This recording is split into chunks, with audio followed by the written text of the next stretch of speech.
Para o estudo do Evangelho da noite de hoje, nós temos a alegria de receber o presidente da nossa casa, nosso querido Juquinha, vai falar para nós sobre limites e necessidades da reencarnação, capítulo 4, item 24 e 26 do Evangelho segundo o Espiritismo. Irmãos queridos, uma boa noite a todos. Muita luz e muita paz. Luzes para os nossos espíritos e paz para as nossas consciências. Já tivemos a oportunidade de abordar esse capítulo dentro de um aspecto mais geral,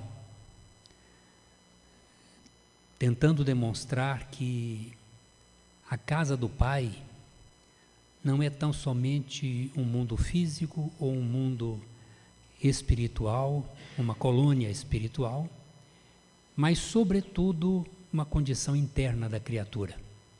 Nós estabelecemos uma determinada morada. Quando Jesus diz, meu reino não é deste mundo, é porque a sua compatibilidade vibratória não era concernente a esse mundo de vibração ainda tão densa. Ele vibrava numa outra dimensão. Mas hoje, especificamente, são 3 itens abordados por São Luís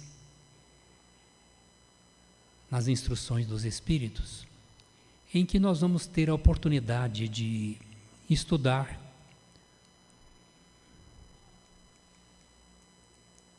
Fabrício não está passando aqui. Sem ligar não passa mesmo.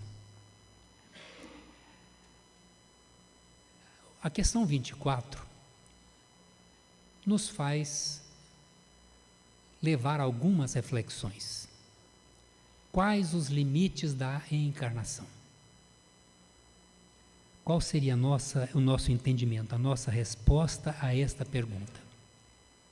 Teríamos um limite para reencarnar ou não? Suponhamos aquele espírito recalcitrante que tenha reencarnado várias vezes, não procurou desenvolver, manteve num patamar vibratório lá embaixo. Chegaria um ponto em que ele não teria mais direito a reencarnar? Não é esse Deus que Jesus nos traz notícia. Não é o Deus vingativo, castigador, irritado que Moisés preconizou. Jesus nos traz a ideia de um pai que não é padrasto.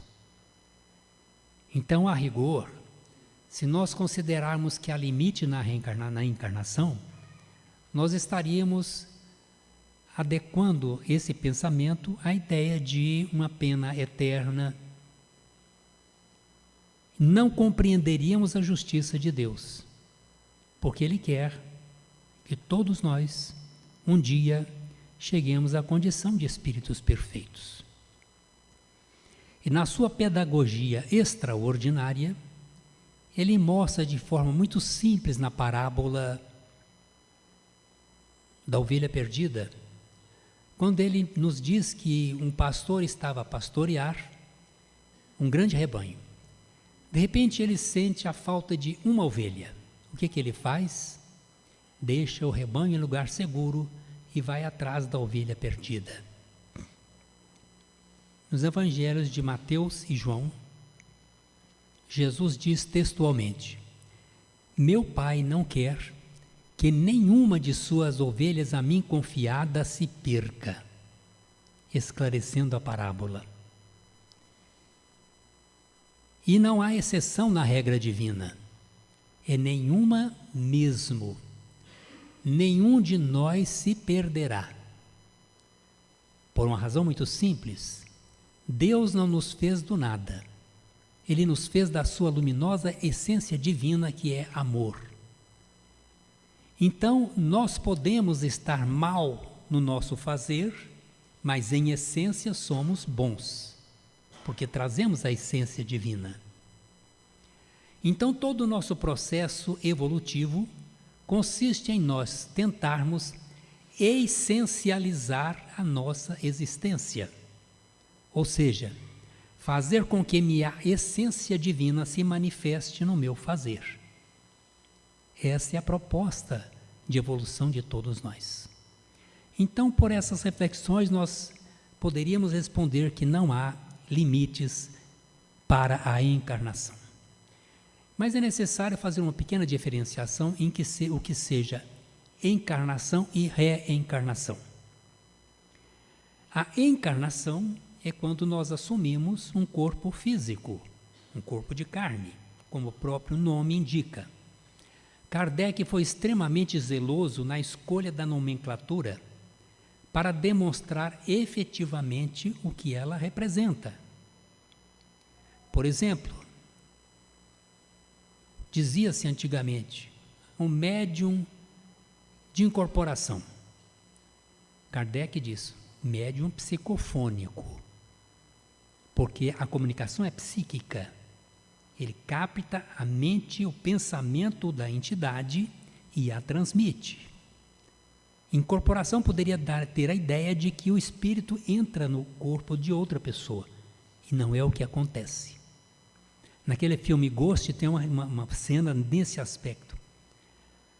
A médium, ela recebe um espírito de um espírito gordo e ela se incha toda. Aquilo ali é panaceia, né? Faz parte da técnica do cinema, mas não é realidade. Agora, reencarnação, como o próprio nome indica, é você encarnar de novo. Você encarnou uma vez, vai reencarnar na segunda vez. Então, nós temos duas situações da encarnação.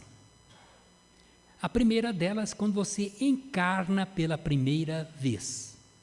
Aí não é uma reencarnação, é uma encarnação.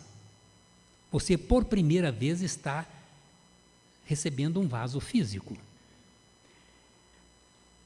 Adelino Fontoura, no seu poema Jornada, nos dá uma ideia dessa evolução até chegarmos à condição hominal, quando estagiamos nos reinos inferiores da natureza.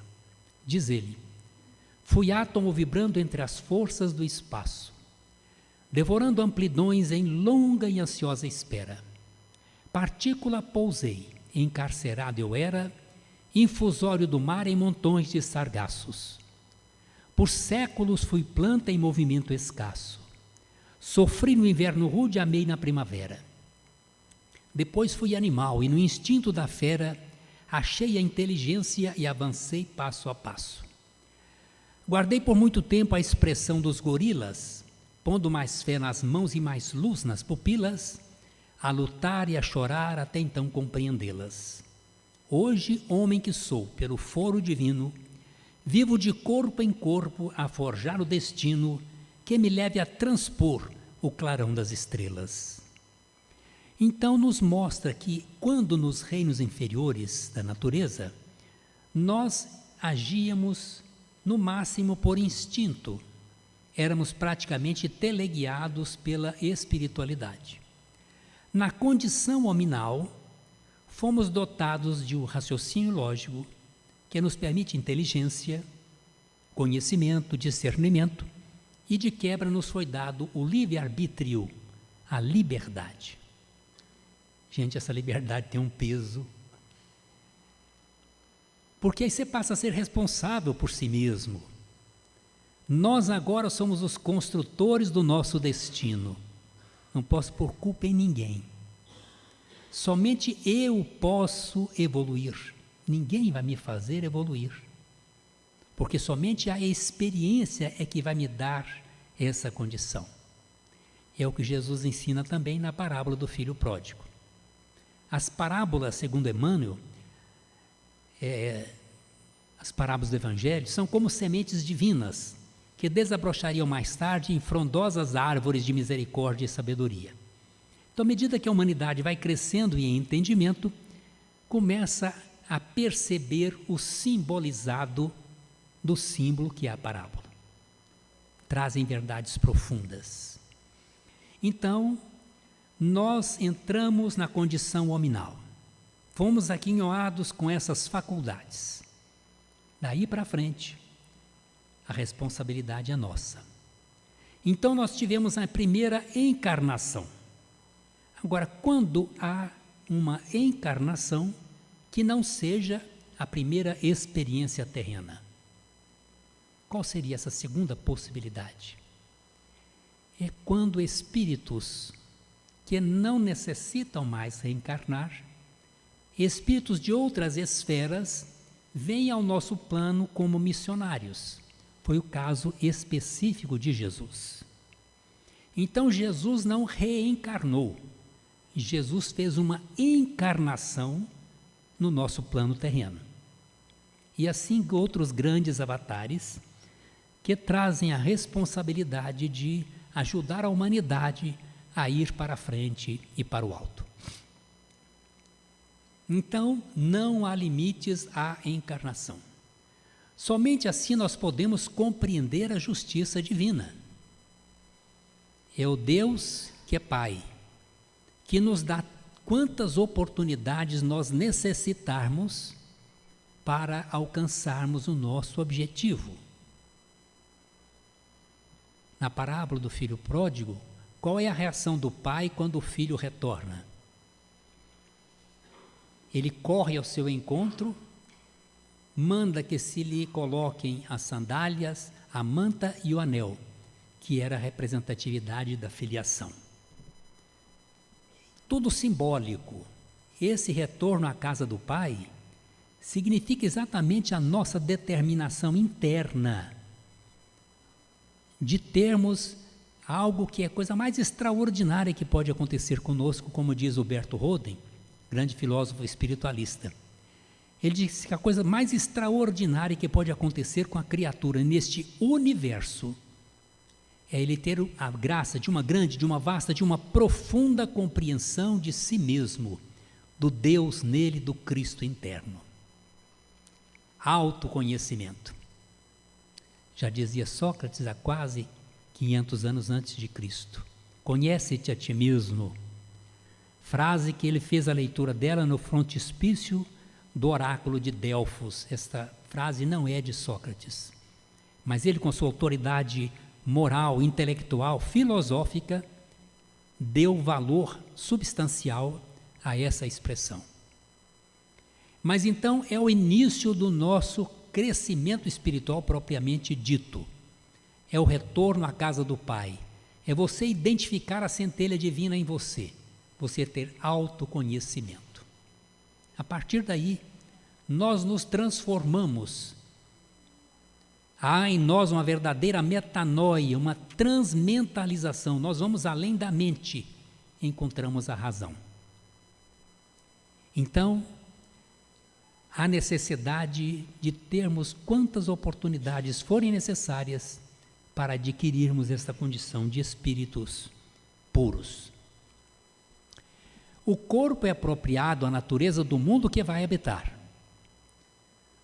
Se nós sairmos daqui, formos à Lua, sem os apetrechos necessários, sem a vestimenta adequada, nós não vamos sobreviver. Lá exige um corpo diferenciado do nosso aqui. As condições são outras. Dando exemplo da Lua, porque nós já estivemos lá. Em outros planetas, apenas instrumentos, né? Mas o homem já esteve na Lua. Então, um mundo de vibração densa como o nosso necessita de um arcabouço, de um escafandro como esse nosso de carne, para que ele possa se manifestar. Agora, de acordo com o mundo em que habita o envoltório físico, chega a ser diáfano e quase fluídico, confundindo-se com o próprio perispírito. À medida que nós evoluímos vibracionalmente, o nosso corpo perispiritual vai também se sutilizando e chega a um ponto de quase identificar-se com o próprio perispírito. Na condição de espíritos puros, aqueles que passaram por depuração completa, estes não ficam presos como nos mundos inferiores. Então a gente tem uma ideia muito arraigada de estar aqui, não sai, e não imagina que em mundos mais evoluídos, de vibrações mais sutis, o encontro desses espíritos é vibracional. Eles estão juntos porque eles estão numa dimensão vibracional X. das grimpas celestiais onde Jesus adveio. Não existe um céu físico, não existe esse céu. Céu é estado de consciência. Eu posso estar aqui no verdadeiro céu ou no verdadeiro inferno. Esses espíritos já evoluídos, eles se encontram nesse céu interior. Onde quer que eles estejam, eles estão no céu. Jesus esteve conosco aqui. Esse meu reino não é deste mundo. Ele vibrava numa vibração diferente, mas estava aqui numa missão. Então, nos mundos mais sutis, os espíritos não estão presos aos locais onde eles se encontram. Mesmo desencarnados espíritos, no intervalo das reencarnações, na erraticidade, guarda relação com a natureza do mundo a que o liga o grau de seu adiantamento. Nós fazemos parte de uma humanidade terrena, que temos dela 1/3 encarnado e 3/4 na erraticidade. São chamados de espíritos errantes. Não é que eles estão errados por lá, não. É porque eles estão na erraticidade. Esses espíritos estão na erraticidade porque eles precisam reencarnar. Então, esta humanidade que está no plano espiritual tem de passar pela experiência da reencarnação. Aqueles espíritos maiores que vêm como Jesus veio, não precisava reencarnar. Ele veio como missionário. Então, enquanto estivermos vinculados à vibração deste mundo, nós estaremos nele, presos a ele. O item 25 diz que é um castigo a encarnação e somente os espíritos culpados estão sujeitos a sofrê-la. Nós temos de perder a mania de achar que Deus castiga alguém. As leis divinas, sábias divinas e eternas que nos regem os destinos, todas elas conspiram para a nossa felicidade. Os nossos infortúnios são decorrentes de infrações nossas a essas leis divinas, seja lei física ou lei moral. Se eu subo nessa mesa e ponho o pé em falso, eu vou cair, em função de uma lei física determinada por Newton, a lei da gravidade. Eu conheço a lei, se eu praticar esse ato eu vou cair. Se uma criança que não conhece a lei fizer a mesma coisa, ela vai cair. Então as leis se cumprem inexoravelmente, quer nós a conheçamos ou não. Na lei moral a mesma coisa. Livro 3º de O Livro dos Espíritos, leis morais. Lei de sociedade, lei do progresso, lei do trabalho, lei de evolução, lei de causa e efeito e assim por diante. Se eu descumprir uma dessas leis, eu não vou ter o castigo de Deus, eu vou ter a reação da própria lei. Como Newton determinou que a toda ação corresponde uma reação em sentido contrário de igual intensidade. Estabeleceu para a lei física, mas a lei moral segue o mesmo processo. Então eu digo, não quero evoluir, é uma lei divina. Tudo na natureza evolve, cresce, física e espiritualmente. Todos os astros estão em contínua modificação. Até algum tempo atrás achava-se que as estrelas eram astros permanentes. Hoje os grandes laboratórios astronômicos determinam o nascimento da estrela, a sua morte bilhões de anos depois. Então tudo é impermanente, sempre com sentido de progresso, de evolução. Então eu não quero evoluir, eu estou infringindo uma lei natural, divina, que é a lei do progresso. Eu reencarno uma vez, torno a reencarnar, em condições de realizar alguma coisa. Aí me vem uma reencarnação em que eu venho tolhido daquelas capacidades para que eu aprenda a valorizar as possibilidades que eu já tive e não soube valorizar. Mas tudo isso não é castigo, é oportunidade de aprendizado e crescimento. Muitas pessoas confundem o umbral com inferno. Inferno não existe, umbral existe. Mas lá não vai por castigo, não. Ele tem uma função educativa. Estagiando no umbral, nós queimamos vibrações negativas que nós alimentamos por várias encarnações. Então, é um depurativo espiritual. Como qualquer coisa que nós passamos, nunca é de graça, nunca é por acaso. Há sempre uma razão de ser, visando o processo educativo. Se de cada dificuldade que eu encontrar no meu caminho, eu tirar dela uma lição positiva, eu estou aprendendo.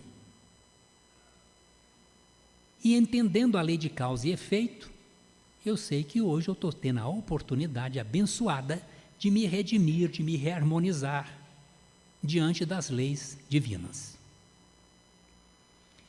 A passagem dos espíritos pela vida corporal é necessária para que eles possam cumprir, por meio de uma ação material, os desígnios cuja execução Deus lhes confia. Diz um filósofo que não existe vitória sem luta, não existe glória sem calvário, não existe evolução sem resistência. Então nós estamos aqui para resistir. O espírito se desloca com o pensamento. Eu penso em tal lugar, eu estou lá. Nós aqui encarnados é diferente. Tem que pegar um carro, um ônibus, um avião para ir a algum lugar que nós queiramos. Muito mais demorado. E com percalços. Então, essa liberdade eu não tenho. Eu vou ficar restrito a determinadas ações. E com isso eu vou ter que empenhar no sentido de vencer, principalmente a mim mesmo. É um ato de amadurecimento espiritual. As atividades que são obrigados a exercer lhes auxilia o desenvolvimento da inteligência. Se nós não tivéssemos as dificuldades para enfrentar, todos nós estaríamos ainda na condição de homem da caverna, porque não tivemos desafios. Desafios são feitos para serem vencidos. Para isso nós temos a bênção da inteligência. Parem um pouquinho e verifiquem que coisa extraordinária é essa inteligência que nos permite alcançar tantas conquistas na área da ciência, da tecnologia, mas que estamos ainda bem atrasadinhos no que respeita a voltarmos para dentro de nós mesmos e a sermos criaturas melhores. Na erraticidade, o espírito estará mais ou menos ditoso, livre e esclarecido, conforme está mais ou menos desmaterializado. É o que nos ensina São Luís em Paris, em 1859. Não tem dúvida. Nós temos demonstrações de espíritos que desencarnam aqui e já mostram esse conhecimento, essa liberdade. Bezerra de Menezes, no ato do sepultamento de seu corpo, já utilizou-se de um médium psicofônico e deu uma mensagem linda. Dado o grau, o seu grau de desmaterialização ou de espiritualização.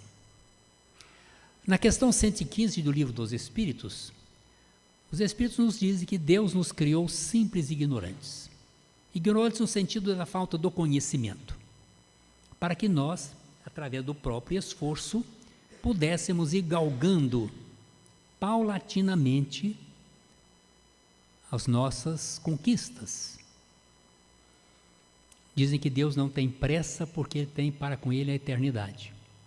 Eu confesso a vocês que eu acho que Deus ultimamente está um pouquinho mais apressado, porque as coisas estão muito aceleradas. Nós tivemos uma vez aqui um orador de fora e ele falou um texto e eu pedi uma cópia. Interessante, ele fala exatamente o Deus e o tempo. Então ele diz assim: Deus pede estrita conta do meu tempo. É preciso do tempo já dar conta. Mas como dar sem tempo tanta conta, eu que gastei sem conta tanto tempo? Para ter minha conta feita a tempo, dado-me foi bom tempo, eu não fiz conta. Não quis gastando tempo usar a conta, quero agora fazer conta e falta tempo. Ó vós que tendes tempo sem ter conta, não gasteis todo o tempo em passatempo. Cuidem enquanto é tempo em fazer conta. Mas se aqueles que contam com tanto tempo fizesse desse tempo alguma conta, não chorava como eu não ter mais tempo. Então nós estamos mais ou menos nesse processo, no momento de transformação vibratória do planeta. Nós estamos num acelerado processo de regeneração. Então, nos fala Filomeno de Miranda, que desde as décadas de 60 e de 70, espíritos altamente desenvolvidos, intelectualizados e espiritualizados, de Alcione, têm reencarnado na Terra para ajudar nesse processo de transformação. E ultimamente eles têm vindo em grandes levas. Olha as crianças que estão nascendo aí, né? Então, nós não podemos retardar agora o nosso caminhar. Principalmente com os esclarecimentos que a doutrina espírita nos oferece, nós sabemos da nossa grande responsabilidade de fazer com que este planeta seja um planeta de regeneração. Porque o mundo, ele reflete a vibração dos seus habitantes. Nós temos uma responsabilidade pessoal no sentido de fazer com que ele atinja esse objetivo maior. Na questão 114 anterior, os espíritos mesmos se melhoram e, melhorando-se, passam de uma ordem inferior para uma ordem superior. É conquista, degrau a degrau, da nossa individualidade. Agora, os espíritos que usam mal da liberdade, do livre-arbítrio, que Deus nos concede, retardam sua marcha evolutiva. Aí eles têm de reencarnar mais vezes. E isso realmente para ele é um castigo. Porque enquanto os outros estão ascendendo para um nível vibratório maior, ele está patinando ali sem poder acompanhar os demais. Então os espíritos que desempenham com zelo suas tarefas transpõem rápida e menos penosamente os primeiros graus da iniciação e mais cedo gozam do fruto de seus labores. Então é resultado no nosso próprio esforço. Nós podemos fazer um paralelismo com a vida escolar. É muito semelhante. Eu inicio numa educação infantil. São os meus primeiros passos. Depois eu entro para o ensino fundamental, que são 9 anos. Depois eu tenho um ensino médio de mais 3 anos. Entro para uma faculdade mais 5 anos. Depois tenho mestrado, tenho doutorado e assim por diante. Então, nós estamos na série compatível com o nosso nível de conhecimento. Agora, se eu não estudo nesta série em que eu estou matriculado, eu vou ser reprovado. E vou ter que voltar no ano seguinte na mesma turma. Na mesma turma não, na mesma série, porque a minha turma foi para frente, eu fiquei para trás. Eu vou ter outros colegas. Então, se eu não estudo de novo, eu vou repetir novamente o ano. Então, eu posso sair dessa escola que eu estou, mudar para uma outra escola, mas lá eu vou ser admitido naquela série compatível com a minha capacidade. Então, nós temos que observar que nós estamos matriculados, sim, na escola da vida, a qual cumpre a cada um de nós o seu esforço pessoal. Se eu pegar o meu filho e colocar na melhor escola do mundo, se ele não quiser estudar, não vai valer nada. Porque é uma determinação interna. A repetência, sim, é um castigo que o próprio aluno se impõe.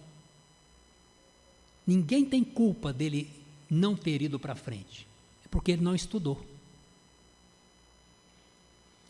Permanecemos vinculados ao mesmo mundo ou outro que se lhe assemelha em termos vibratórios, ou reencarnações sucessivas, ou podemos abreviar seus degraus intermediários.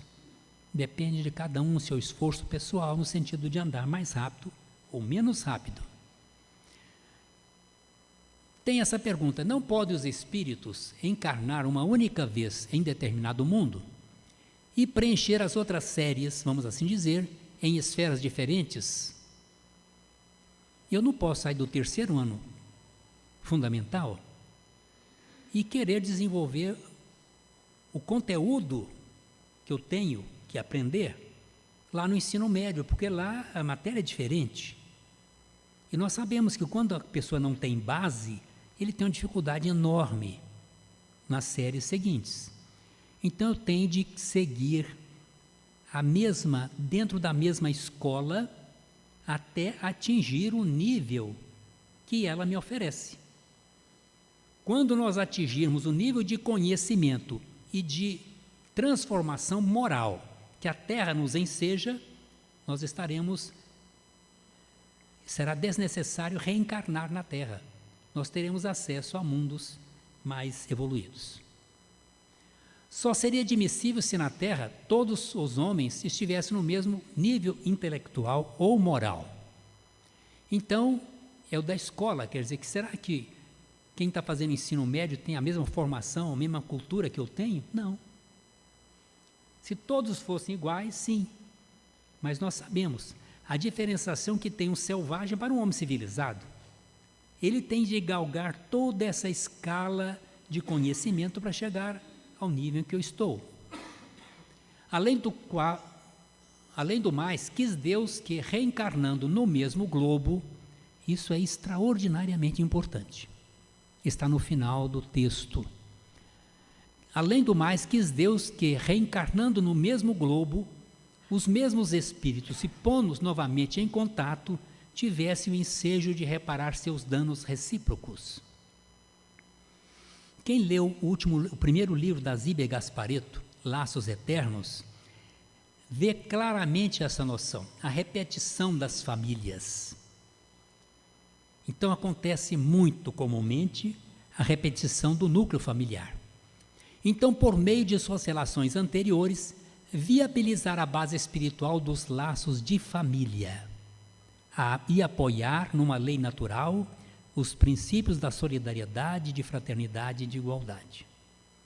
Então, quando a gente ouve aí fora dizer que a família é uma instituição falida e assim por diante, nós que somos espíritas temos de ter uma certa reserva, porque é uma construção de origem divina e que nós não podemos, como diz Emmanuel, não faças tu comum o que Deus purificou. Porque a família constitui a célula básica da sociedade. Verificamos em nosso corpo, se nós temos células sadias, elas promovem a que outras células também sejam sadias. Se eu tenho algumas células doentes, se eu não cuidar, ela vai se propagar, vai fazer com que outras células também adoeçam. É o caso específico do câncer. Então, nós temos de cuidar para que, cumprindo esse mandamento maior, a paternidade e a maternidade é um encômio divino. Nós nos fazemos co-criadores, embaixadores de Deus na Terra. Não é pouca coisa. Agora, se nos perguntarem o que é família, via de regra nós vamos responder o que Aurélio Buarque põe no seu dicionário. Família é conjunto de pessoas aparentadas que vivem em geral na mesma casa, particularmente pai, mãe e filho, pessoas do mesmo sangue. Em geral nós responderíamos isso. Mas a doutrina espírita nos oferece a visão da família espiritual.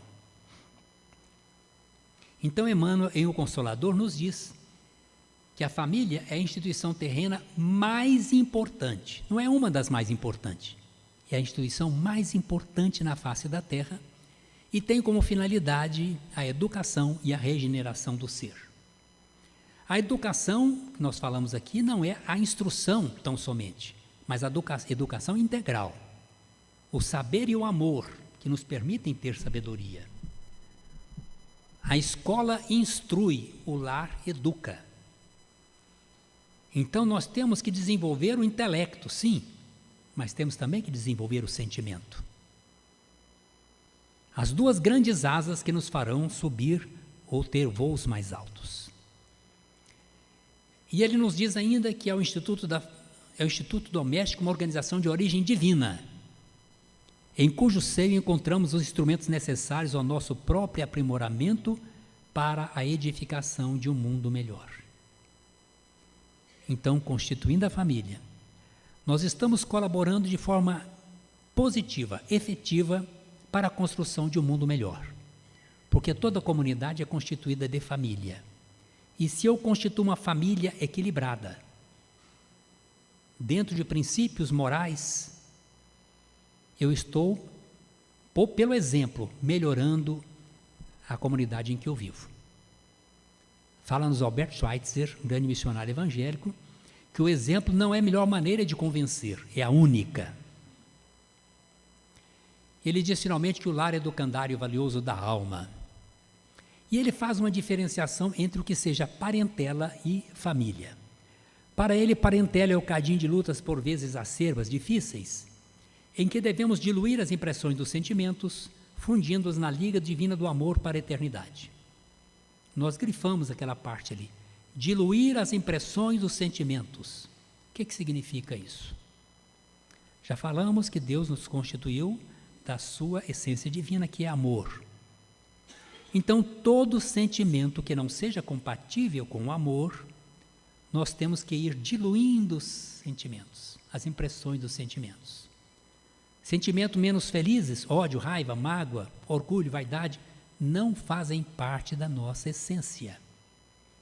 Então, na família, no exercício da família, nós temos uma oportunidade, uma ferramenta extraordinária para irmos descartando esses sentimentos menos felizes. Agora, para ele, família já é o símbolo dos laços eternos do amor. Família, na concepção de Emmanuel, são aqueles espíritos redimidos e santificados que encontraram na órbita familiar a oportunidade de harmonização e reharmonização, como foi o comentário do Livro dos Espíritos aqui. Eu preciso harmonizar a minha família física para que ela se transforme numa família espiritual. Então, o colégio familiar, ele tem a sua origem sagrada na esfera espiritual. E preponderam, via de regra, vêm espíritos que já tiveram outras oportunidades em núcleo familiar. Já começaram a se afinizar. Por isso é que geralmente há uma certa harmonia dentro do núcleo familiar, com as exceções, é claro. Mas também pode advir para esse núcleo familiar espíritos com os quais nós temos compromissos do passado, para resgatarmos, para nos recompormos diante daquele espírito. É o caso de reencarnação de Segismundo, está no capítulo 13 de Missionários da Luz. Eu gostaria que vocês pudessem dar uma lida. O tempo está chegando e nós não podemos se estender nessa história. Então, nós temos a rigor, nos diz o Evangelho, que os laços do sangue não formam necessariamente os liames do espírito. Nós estamos parentes consanguíneos, mas temos que trabalhar no sentido de fazer dessa união consanguínea uma união também espiritual. Nós temos a família corporal, que são frágeis com a matéria, se extinguem com o tempo e muitas vezes se dissolvem moralmente na existência atual. Quantas famílias nós conhecemos que já se desintegraram por aqui mesmo? Chegamos aos limites, aos extremos hoje de pai matar filho, filho matar pai e assim por diante. Então nos fala André Luiz, em Domínios da Mediunidade, que nós devemos ir cinzelando os corações para a eternidade. É a mesma diluindo as impressões dos sentimentos de Emmanuel. Eu diria, devemos ir dulcificando os nossos corações. Agora, as famílias espirituais, elas se fortalecem pela purificação e se perpetuam no mundo dos espíritos, através das várias migrações da alma, das várias reencarnações.